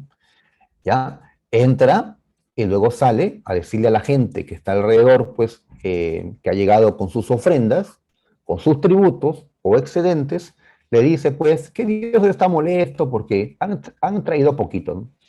¿Cómo es posible que traigan tan poco, no? ¿Ya? Si no traen más, pues, va a mostrar su ira, ¿no? Y la gente, pues, temerosa porque les creían, ¿no? Ya que esta gente, recuerda, tiene conocimientos, estos sacerdotes, conocimientos que les permiten, pues, decir, va a pasar esto porque la naturaleza cambia y ellos han estudiado la naturaleza y pueden llegar a hacer algunas predicciones, podían, pues, generar que la gente, pues, le crea, ¿no? ¿Sí? De ese tiempo ya los políticos nos decían cosas para que le creamos, ¿no? Ajá, ayer pues cuántas cosas imposibles de materializar hemos escuchado en el primer debate electoral. Hoy pues vamos a escuchar otras más, mañana igual, ¿no? Suena muy bonito, yo también lo diría, ¿no? Pero lamentablemente pues hacerlo realidad no se puede. ¿Cómo lo comprobamos? Pues revisa debates igual de hace 5 años, 10 años, 20 años y lo mismo pues se decía, ¿no? Ok, entonces, función religiosa. Culto de los dioses, función política. Desde allí, esos reyes sacerdotes van a gobernar a la gente, ¿ya? Función administrativa, ¿no? Ellos van a recaudar los tributos. La gente venía, pues, desde afuera, donde tienen sus campos agrícolas, ¿no? A entregar sus tributos. Y en el interior del Sigurat se guardaban esos tributos. Eso que vimos en el estandarte de Urno, todas esas cosas se guardaban allí, porque también cumple una función de ser almacén. ¿Ya? Y esto no tanto era para el Dios, ¿no? Sino para que la élite pueda, pues, vivir sin tener que trabajar, ¿no? Función científica, porque estos sacerdotes, desde esta zona alta, observaban el cielo, buscando, pues, respuestas, buscando conocimiento. Así que los Sigurat también fueron observatorios astronómicos. Cuando San Marcos nos preguntó sobre esto, nos colocó todas las funciones, pero las que destacamos, y esto seguramente está en las preguntas que luego revisamos, es que un Sigurat era un centro religioso, ¿sí? De culto, y además administrativo, ¿sí? Administrativo y religioso. ¿Ya? Los científicos, pues, vamos a dejarlo, ¿no? En segundo plano. Muy bien. Ya, entonces tenemos los figuras. Entonces, en cada ciudad, no sé, en Babilonia, sea pues en Nínive, ya en Ur, en Uruk, en cada ciudad mesopotámica había pues un sigurat, ya, que era la construcción más alta de todas. Porque claro, ¿quién está en la parte alta? Dios, y Dios tiene que estar por encima de los hombres. Así que eran las construcciones más altas, eran pues los edificios, ¿no? Los rascacielos de esa época. Muy bien, vamos a continuar. ¿Ya? ¿Qué más crearon los sumerios? Estamos con los sumerios nada más todavía. A ver, iniciaron los sistemas de numeración, sexagesimal, decimal, duodecimal. Sabemos que la numeración puede tener distintas bases. Podemos contar de 60 en 60, de 10 en 10, de 12 en 12, ¿sí? Y utilizamos, ¿no? A veces pedimos algo pues por docenas, o lo normal es que nosotros contemos pues ¿no? De 10 en 10. Lo que ellos utilizaron más fue la numeración sexagesimal, la de base 60, ¿ya? Y para contar utilizaban pues sus manos, utilizaban sus falanges de una mano y los dedos del otro, y pues llegaban a hacer sus sumas, multiplicaciones, utilizando pues los dedos de sus manos. 60. Esta numeración sexagesimal no es la que más se difundió, no es la que predomina actualmente. Queda poco de esta numeración sexagesimal, tal vez en matemática lo utilizan, ¿no? Cotidianamente, pues cuando vemos la hora, sabemos que la hora se divide en 60 minutos, el minuto en 60 segundos. La numeración que más utilizamos nosotros es la decimal. Y esta fue desarrollado sobre todo pues en Egipto tempranamente. ¿Ya? La sexagesimal, la mesopotámica, no es una herencia que utilicemos mucho actualmente, al menos pues los que estamos aquí. Ellos dividieron la circunferencia en 360 grados, cosa que ustedes siguen haciendo, ¿no? En matemática. En astronomía, observando desde los zigurats, y sin tener telescopio, solo con el ojo humano, llegaron a conocer la existencia de los primeros planetas del sistema solar, que son visibles. Estamos hablando, pues, de pues, Mercurio, Venus, Marte, Júpiter, Saturno. Ya obviamente la Tierra, pues lo conoce, ¿no? Aparte de la Tierra, los otros 5 planetas más cercanos al Sol. Y también llegaron a calcular los eclipses, cuándo iban a ocurrir estos eclipses. Claro, es una sociedad que tiene pues 1500 años de historia y después más, porque a pesar que van a ser dominados después, van a seguir los sumerios existiendo. Así que han llegado a acumular conocimientos a lo largo del tiempo. Hay muchos, y seguramente vas a encontrar cuando busques algún video de los sumerios, hay muchos que dicen, estos sumerios, para ser la primera civilización, sabían demasiado. Planetas, eclipses, ¿qué encontramos? Contactos con extraterrestres. ¿Ya? Para los fascinantes, pues, ¿no? Los que les gustan los extraterrestres, yo prefiero los zombies, ¿no? Películas de zombies extraterrestres, pero también me interesan. Pero yo pongo la diferencia, ¿no? Que me fascina, pues, estas ideas de extraterrestres, pues, ¿dónde están las evidencias? Pues, son muy pocas, o no hay, o mayormente no es lo mismo. La astronomía es científico, es el estudio de los astros. En cambio, astrología es una creencia de que observando los planetas, los astros, las constelaciones, cómo se alinean las estrellas, los planetas, qué sé yo, podemos predecir el futuro. Podemos saber el futuro de una persona, de una sociedad, de un gobernante. Los astrólogos creen poder ver el futuro. Los astrónomos no. Ellos simplemente están estudiando objetivamente el universo, ¿no? La astrología también nació en Mesopotamia. Y fruto de esta astrología surgió el horóscopo en ese lugar. Este horóscopo que tiene tanto tiempo y hasta ahora seguimos encontrando horóscopos en los periódicos, hasta hay aplicaciones, creo, sobre horóscopos. No sé, yo no leo los horóscopos. A la justa sé, pues, que soy de signo, ya me olvidé ya qué signo soy, Capricornio, ¿ya? No, no conozco de signos. Muy bien. A ver, ustedes conocen la Ilíada, la Odisea, ¿sí? Grandes epopeyas griegas, narraciones, pues, ya que han llegado hasta el cine, ¿no? Muy bien, pero esas obras esas narraciones no son las primeras epopeyas. La más antigua es el poema de Gilgamesh, que nació aquí, en Sumeria. Es una epopeya también, porque trata sobre un semidios, ¿no? Como Aquiles, ¿no? Un semidios llamado Gilgamesh, quien tuvo una serie de aventuras, de luchas, ¿ya? Acá aparecen, ¿no? Dioses, diosas, ¿no? Los hombres, él mismo es un semidios, ¿ya? Pasa diferentes aventuras en su búsqueda de la inmortalidad, que al final no lo consiguió.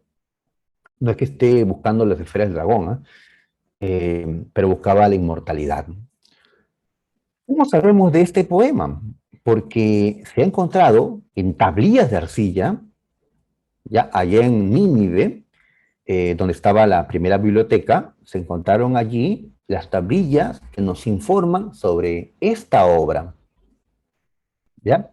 Y al leer esa obra, el poema de Gilgamesh, encontramos que en su camino, Gilgamesh conoció a Utnapishtim. Utnapishtim, ¿quién es? El personaje que aparece en este grabado, sobre este barco que parece el arca de Noé.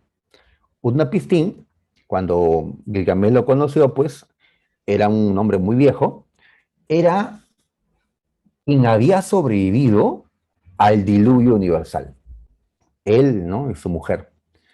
Entonces, la historia del diluvio universal, que nosotros lo encontramos en la Biblia, con Noé y el arca, lo encontramos ya en Mesopotamia. Le llamamos a esto el mito de Utnapishtim. Y esto está dentro del poema de Gilgamesh, en tablillas de arcilla. Tablillas que fueron hechas mucho antes que la Biblia. Entonces, al parecer, hay historias que están en la Biblia que fueron, digamos, adaptaciones de otras historias que en Mesopotamia o en Egipto, ¿no? Los pueblos de esta zona, pues, existían ya. Entonces se adaptaron, cambiándose, pues, algunos, ¿no? Una información para que figure, pues, en la Biblia, ¿no? Eh, ok, entonces, Utnapishtim, ya difícil que te pregunte por este personaje, pero si te preguntan por quién fue, entre comillas, el Noé sumerio o mesopotámico, pues sería este personaje. Muy bien, acá al costado aparece Gilgamesh, pues, un hombre, un ser muy fuerte, ¿no? Tiene un león, pues, en su brazo, como si nada, ¿no? Ahí está. ¿Qué es el diluvio? Pues es supuestamente Dios en el pasado, pues eh, mandó las lluvias permanentes, inundaron la tierra, murieron, ¿no? Los seres humanos. Fue pues al parecer un castigo, ¿no? Divino. Entonces, según la tradición mesopotámica, Utnapishtim fue el sobreviviente, ¿no? Según la tradición judeo-cristiana, el sobreviviente fue pues Noé, ¿no? Con su familia, igual Utnapishtim, ¿no? Con su mujer. Muy bien, entonces sigamos, ¿ya? Y este grabado pues nos ilustra justamente lo del mito de Utnapishtim. Bien, ¿qué le pasó a los sumerios? Fueron conquistados.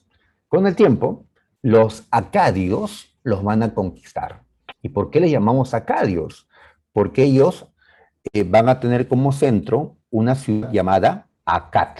Me parece lo vimos en el mapa al inicio. Akkad, creo que estaba con K, no con C. Pero bueno, es lo mismo, ¿no? Castellanizado. Los acadios conquistaron a los sumerios. A cada ciudad sumeria terminaron conquistándolos.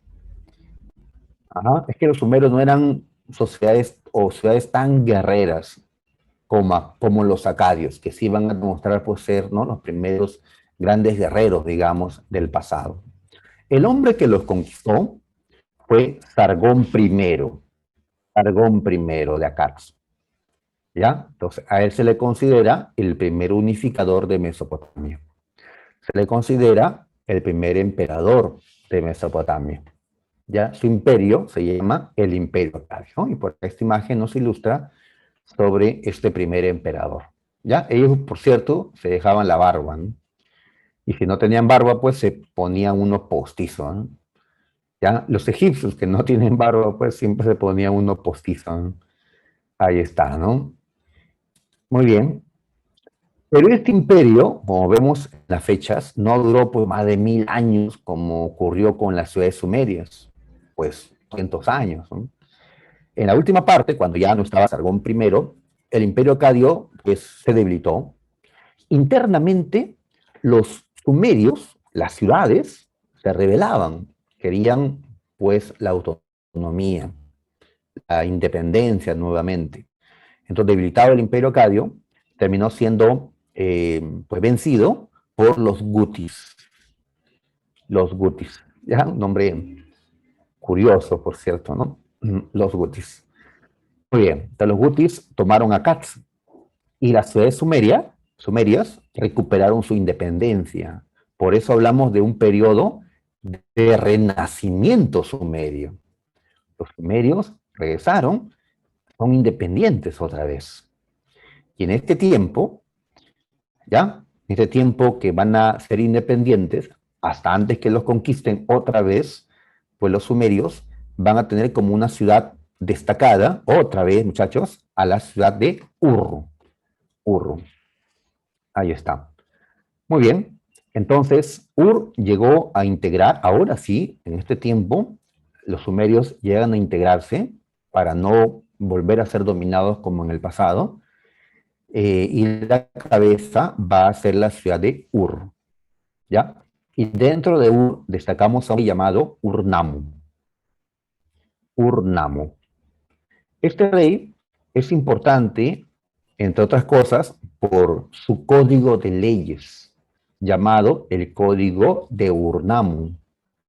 ¿Ya? En sí, difícil que no vayan a preguntar un examen de admisión por el Código Urnamo, pero lo que mi intención es que conozcamos que el Código de Hammurabi, que en un momento vamos a ver, no fue el código más antiguo, como a mí me enseñaron hace pues 20 años, ¿no? Cuando, o un poquito más, ¿no? Cuando estaba en tu lugar, ¿no? En tu posición, ¿no?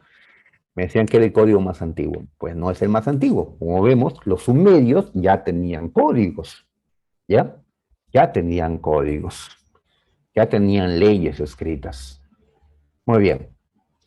Pues pasó el tiempo y Babilonia, la Gran Babilonia, va a tomar el control de las distintas ciudades. Somete a los sumerios, entonces nace el Imperio Babilónico. Como van a haber dos imperios babilónicos, a este le estamos llamando el primer imperio.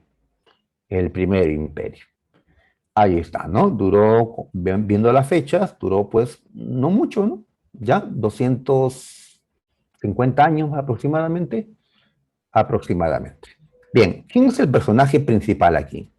Pues mencionó que a los babilónicos originalmente se les llama amorreos o amorritas y fundan Babilonia y a partir de ahí le decimos babilónicos, van a crear este imperio. El personaje principal aquí es Hammurabi. Él destacó, dice, por compilar las leyes sumerias. Es decir, ¿no? Toma las leyes como las que había hecho Urnamo anteriormente, para crear un código llamado el Código de Hammurabi. Un código inspirado en la ley del talión.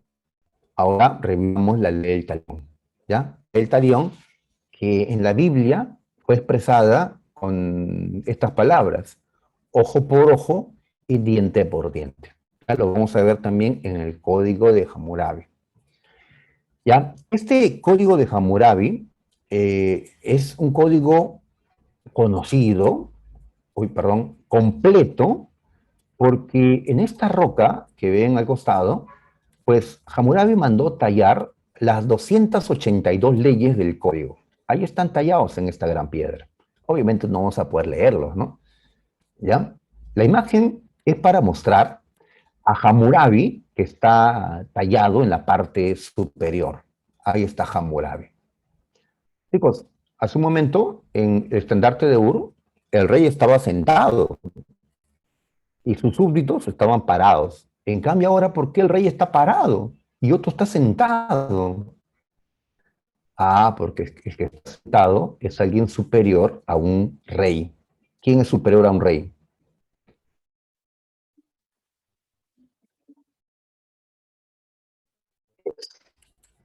Superior a un rey, un dios.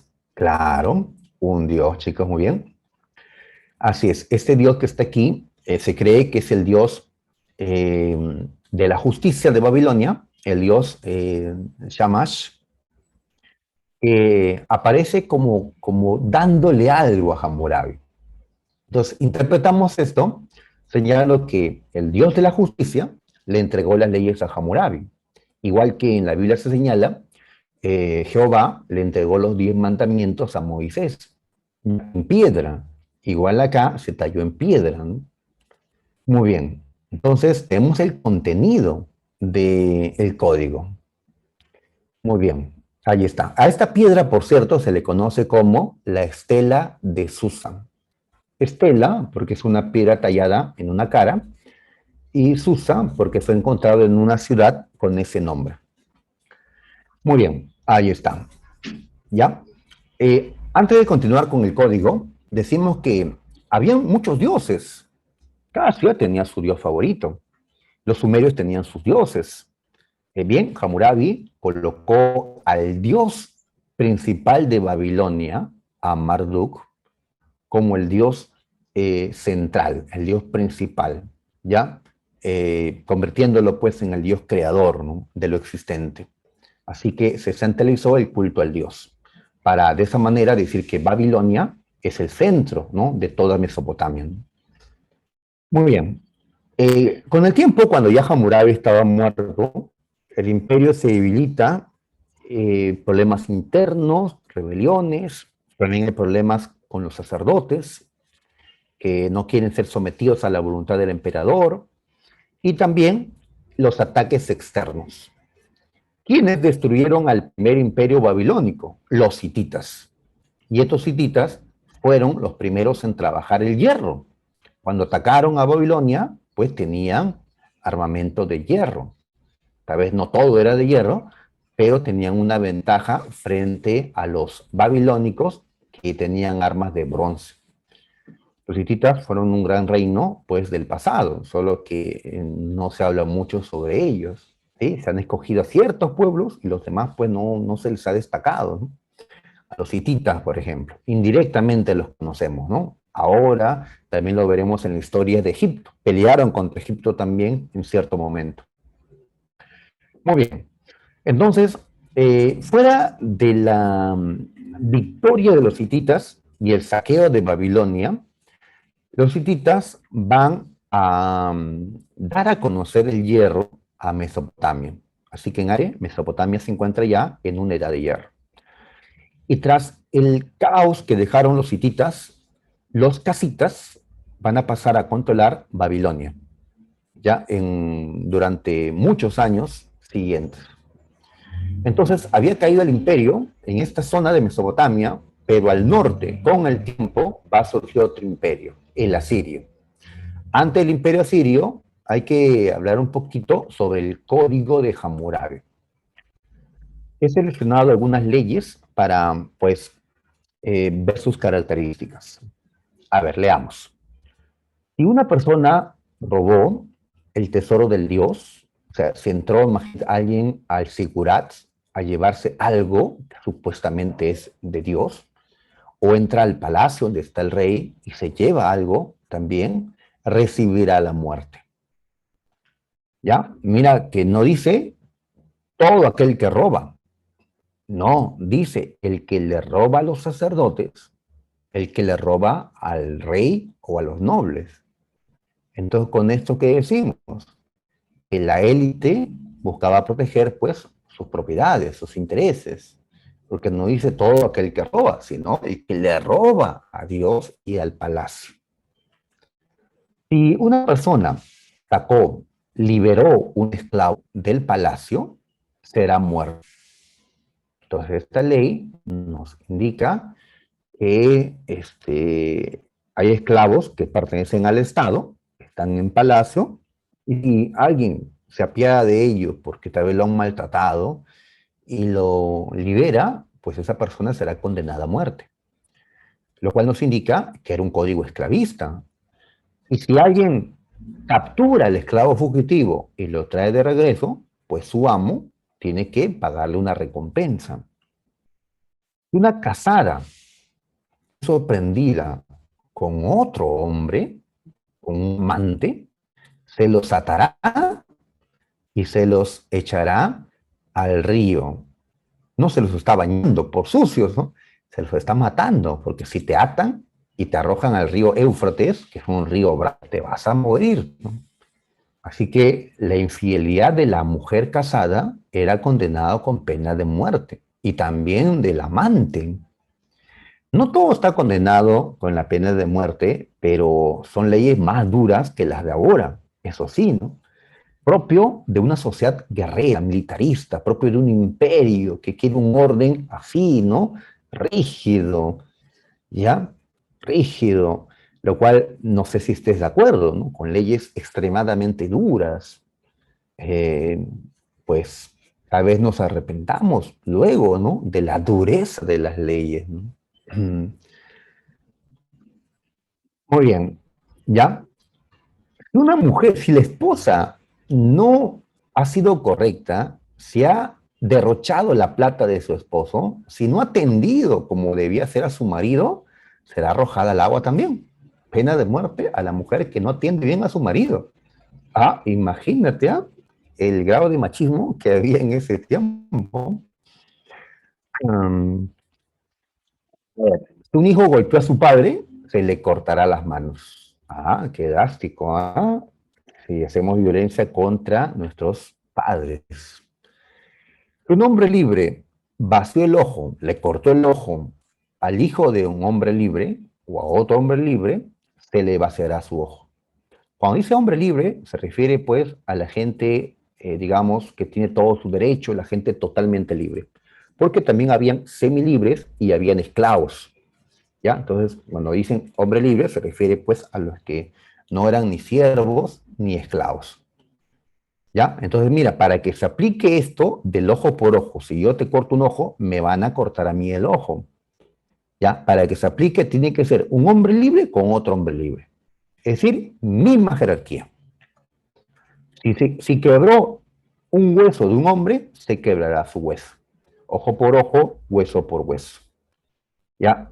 Si vació el ojo de un esclavo, o si le rompe un hueso a un esclavo, no le cortan el ojo o le rompen el hueso, porque no es lo mismo un hombre libre que un esclavo. Decía esta ley. Le condenan a esa persona a pagar la mitad del precio del esclavo. Pagarle no al esclavo, pagarle a su amo, porque el esclavo, así fracturado o sin un ojo, pues consideran que vale la mitad ya de su precio, ¿no? Que ha perdido ya sus capacidades. Entonces no es lo mismo, ¿ya? Tiene que haber igualdad de condición entre las personas para que se aplique el ojo por ojo, diente por diente, hueso por hueso. Acá está lo de diente por diente, ¿no? Si un hombre libre arrancó un diente a otro hombre, se le arrancará su diente. Pero ¿qué requisito piden? Dice, a otro hombre libre, su igual, tiene que ser su igual, ¿ya? En nuestros tiempos, pues todos somos iguales ante la ley, pero en el pasado no era así, así que se plantea esas diferencias, ¿ya? Muy bien, hemos visto el código. Los asirios, a ver, apurémonos por el tiempo, los asirios. Muy bien, un imperio ya avanzado, mira el tiempo, ya hemos avanzado bastante. Eh, Ellos dominan el trabajo del hierro, van a masificar el uso del hierro, ¿no? Los ejércitos de hierro tuvieron estos asirios, con carros de guerra, ¿no? Con carretas arrastradas por caballos. Van a tener una maquinaria de guerra, pues, muy fuerte, que les permitió grandes conquistas. ¿Ya? Crearon el imperio más extenso de Mesopotamia. Vamos a ver el mapita, regresando al inicio, a esta parte. Cuando ustedes vieron esto, de vez se preguntaron, profe, ¿y por qué Mesopotamia acá tiene tres colores? ¿Cuál es el mapa de Mesopotamia? ¿El de naranja? ¿El de no sé qué colores? Ah, medio ¿ya? Es verde, celeste, ya, disculpen que no sepa de colores, y el otro que es más grande fue de color verde, ¿no? Verde, verde, no sé, verde limón, algo así. Muy bien, es que los imperios de Mesopotamia no han tenido el mismo tamaño. El chiquitito es el imperio acadio, el mediano es el primer imperio babilónico, y el grandote es el imperio asirio, que como vemos no solo abarcó Mesopotamia, también parte de Irán, de Turquía, etcétera, ya Fenicia, etcétera, y llegó hasta Egipto. Llegó hasta Egipto. El imperio asirio es el más grande de los que se formaron en Mesopotamia, el más grande de su época, ¿no? Ahí está. Y el terror les permitió también las conquistas, porque llegaban a un pueblo y aniquilaban, decapitaban a hombres, mujeres, niños, para atemorizar al resto. Cuando hacían otra campaña, pues preferían rendirse a terminar así, ¿ya? Con tu cabeza dentro de una pirámide de cabezas decapitadas, ¿no? Así que usaron la psicología para meter miedo a los pueblos y que se sometan, ¿no? Muy bien. ¿Quiénes fueron sus principales gobernantes? Destacamos a Sargón II y el Palacio de Corsabat, un palacio, por cierto, que va a tener esta decoración, estos toros alados que vemos en la pantalla. Tenemos a Surbanipal, el más grande emperador asirio, con él se logró la máxima expansión. Él coleccionó tablillas de arcilla en Nínive, la capital del imperio asirio. Él creó la biblioteca más antigua, ¿ya? Y gracias a esto es que se encontró el poema de Gilgamesh que mencionamos hace un momento. Ellos decoraron sus palacios y templos con los lamasus, que son estos. Ya son esculturas de gran tamaño, de varios metros de altura, con cuerpo de toro, con alas y con cabeza humana. Creían que los lamasus eran divinidades protectoras, que protegían los templos frente a espíritus maléficos. ¿Sí? Creencias, ¿no? Como también dijeron lo mismo de las cabezas clavas, por ejemplo, de Chavín, ¿no? Que eran también, pues, para proteger el templo. Ahí están. ¿Qué le pasó a los asirios? Pues el terror no sirve por siempre, ¿no? Le perdieron el miedo, los egipcios se liberaban, los babilónicos también. Babilonia se alió a un reino al norte de Irán llamado los Medos, y juntos, pues, y otros pueblos más, derrotaron al imperio asirio. Los Medos tomaron Nínive y Babilonia se independizó. Por eso hablamos, como ya la última parte, del segundo imperio babilónico o el imperio neobabilónico, ¿ya? Que no duró tanto tiempo tampoco. Ahí vemos las fechas. ¿Ya? Esta es la última parte de la historia independiente de Mesopotamia, porque después van a ser dominados y dominados por pueblos extranjeros. Babilonia vuelve a ser el centro, ¿ya? Y aquí destacamos al rey Nabucodonosor. No fue el primer ni el último rey del segundo imperio babilónico, pero fue su más importante gobernante. Él embelleció Babilonia con los jardines colgantes. ¿Recuerdas la imagen inicial? Pues acá tenemos al palacio de Nabucodonosor y en cada piso pues tenía jardines que a lo lejos pues parecían jardines colgantes. Esto fue considerado pues una de las maravillas de la antigüedad. Hoy ya está destruido, ¿no? Los jardines colgantes. También reconstruyó el templo al dios Marduk. Marduk es el dios principal de Babilonia, recordamos. ¿Ya? Y el templo, sabemos, es un sigurat. Entonces acá vemos el sigurat de Marduk. ¿Ya? Un templo muy alto. Muy bien. Ahora, Nabucodonosor, en sus conquistas, ya va a apresar a los judíos, llamados también hebreos.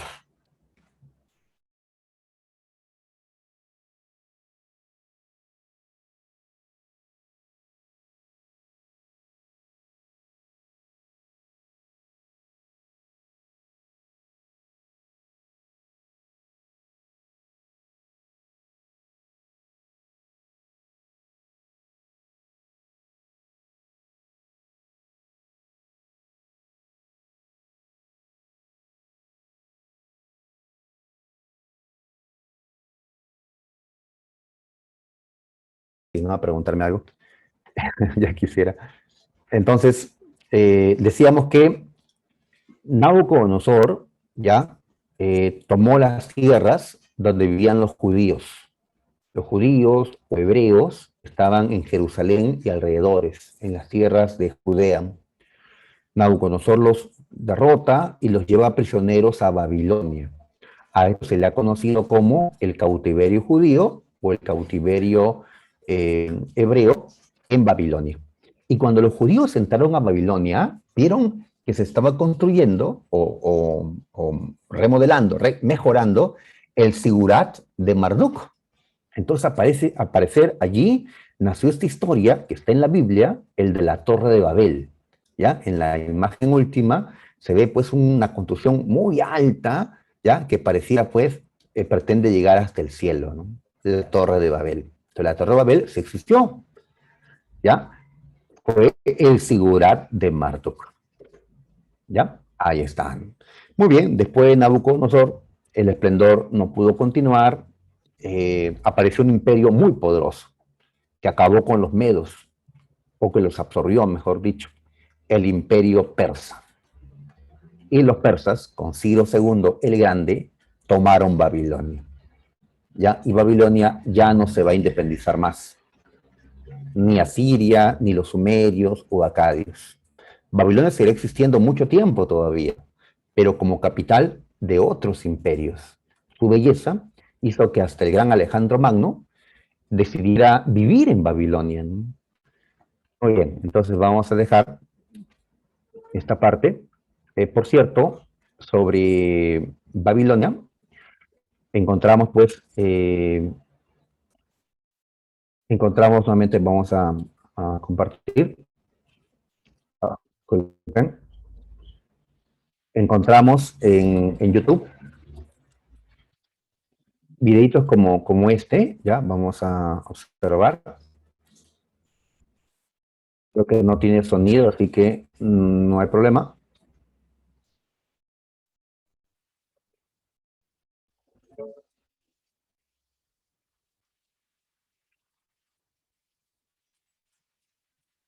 La puerta de Istar, la puerta de entrada a Babilonia,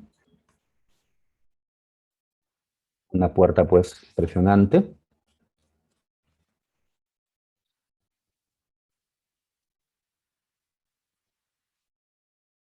Ya, son varias puertas, son varias murallas que tiene la ciudad. La decoración, por algo fue considerada pues tan hermosa esta ciudad de Babilonia, por algo muchos quisieron gobernar desde Babilonia, a pesar que no eran del lugar. Mira cómo se ingresa a las casas desde arriba. Estos serían los jardines colgantes de Babilonia.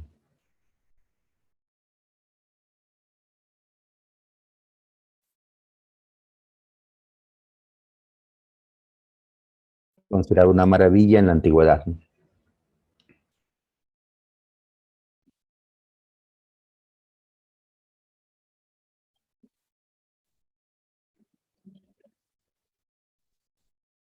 ¿Y qué vendría esa construcción que es la más alta? ¿Qué vendría a ser? Ya una ciudad grande. ¿Qué vendría a ser esa construcción que sobresale, ¿no?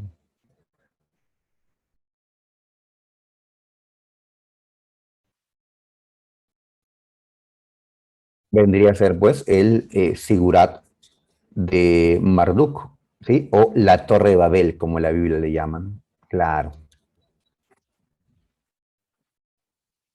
Bien, entonces,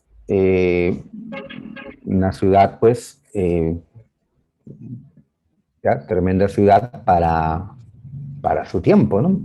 Ahí vemos un río. ¿Qué río sería ese? ¿Qué río pasa por Babilonia? El río Éufrates.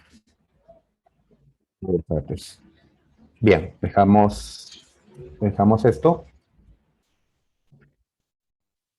Bien, muchachos. Ahora pasamos a la resolución de las preguntas. A ver, Muy bien. No son características del sistema esclavista. A ver, el sistema esclavista sí surgió en la Edad de Bronce. Sí nos presenta una estratificación social. El esclavo tenía derechos sociales, pero no políticos. El esclavo no tenía ningún derecho, ni sociales, ni políticos. Así que esto no es correcto. El punto 3 no es correcto. ¿Ya? Tenemos que identificar cuáles no son características, cuáles no son correctas. El carácter hereditario de la esclavitud, eso sí, es hereditaria la esclavitud. El poder basado en la posesión territorial. El poder venía, entre otras cosas, de ser dueño de grandes tierras, sí, pero dice únicamente. Y al colocar esto, únicamente están descartando este enunciado, porque no solo pues la propiedad de la tierra te daba poder, también el tener esclavos, tener, ¿no?, otro tipo de riquezas, el ser sacerdote. Por eso, a ver, me dicen que la C, correcto, marcamos la C. Dos, de San Marcos, lo que nos piden es, ¿qué significa que las ciudades mesopotámicas eran teocráticas? ¿Qué significa eso? Significa que, a ver, ¿qué contestan los chicos? La C, a ver, la C, que fueron gobernados por una casta sacerdotal. Ujú. Bien, la 3 también le hemos mencionado, aparece este estandarte de Ur.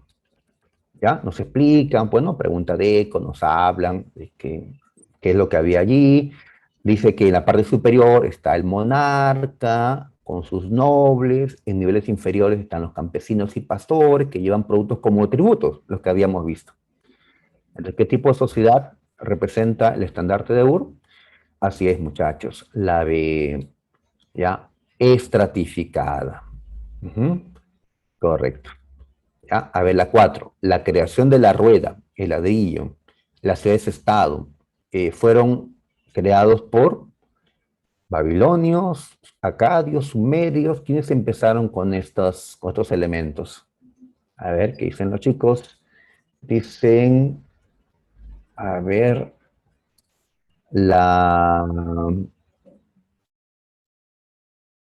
Bueno, alguien dijo la A, pero más dicen la B. En efecto, la respuesta es la B. Son los sumerios los que empezaron con todas estas cosas. ¿Ya? Si por ahí alguien me pregunta, ¿no? Plutocracia, pues se refiere al poder basado, ¿no?, en el dinero, ¿no? Que los más ricos tienen el poder. En la 7, los drásticos castigos del Código de Hammurabi, como pena de muerte para muchas cosas, o te cortan la mano, o hasta la infidelidad, pena de muerte, corresponde a una sociedad de qué tipo. O sea, leyes tan duras corresponden a una sociedad de qué tipo. Más bien que estemos en una guerra en este momento, las leyes serían más duras, ¿ya? Traidor, pues pena de muerte. Pues no estamos en tiempos de guerra, ¿no? Tal vez por eso las leyes no son tan duras, ¿no?